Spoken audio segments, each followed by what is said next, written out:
Nicole, what I want to know is this. We've seen what the DOJ and the FBI were doing in association with Donald Trump and, creating this false narrative. And you said it, Russia, Russia, Russia. Russia's not the issue here. China really is.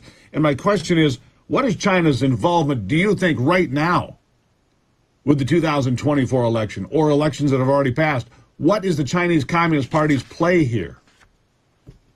Well, the CCP has every incentive to interfere with the 2024 presidential election because this has got to be the most important election for the American people and for the entire free world. And Mr. Moscow had already warned the American people a few years ago. In one of his live broadcasts, he said the CCP got this exclusive intel from within China, from the CCP's intel community, that the CCP planned years ago to have President Trump indicted in New York. And this prediction has become a reality. And he also predicted that one day he will be indicted by America's DOJ and put into jail in America. So he predicted all of this. And then for the next year election, just look at the Eastern District of New York's indictment against the 34 officers working for the CCP's Ministry of Public Security. They have laid out how they're going to interfere with the U.S. election. That means that they will create tens of thousands of fake social media accounts using the Westerners' name and profile pictures, and to spread propaganda. They will use the America's the false narrative on the white supremacists, the bigotry, and to attack the white population.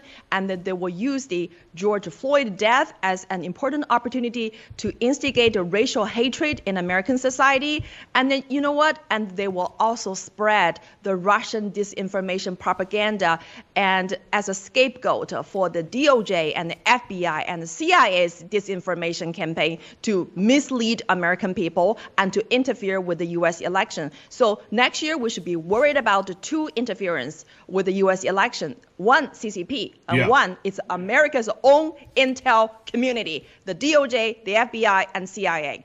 I want to ask you about something else while I've got you here. You said that Miles has more names to name, right? He, in the video we played here just a moment ago, he didn't reveal every name. He said, I sat next to a couple of people.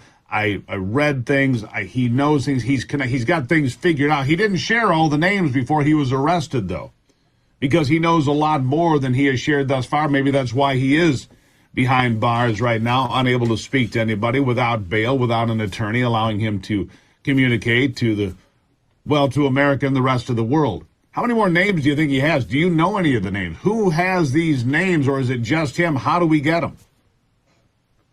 That's the reason why we started a social media campaign called #FreeMoscow. We need him to be bailed out so he can be sitting here to name the names, because he has all the names from the FBI, from the DOJ, and from the American sellout at very high level. I mean, he's the victim of all of these people using America's law enforcement agencies to target him and to put him behind the bar. And that's why we, the people, should get Moscow out, because he's the one who got the exclusive information to expose the American sellout, to save this country from the CCP's weaponization. So we need to free Mr. Moscow, and because some powerful collusions with the CCP in this country are trying to lock him up. We know Xi Jinping is trying to cut a deal with the Biden administration to put Ms. Moscow behind the bar for life in exchange of American hostages and CIA assets to be released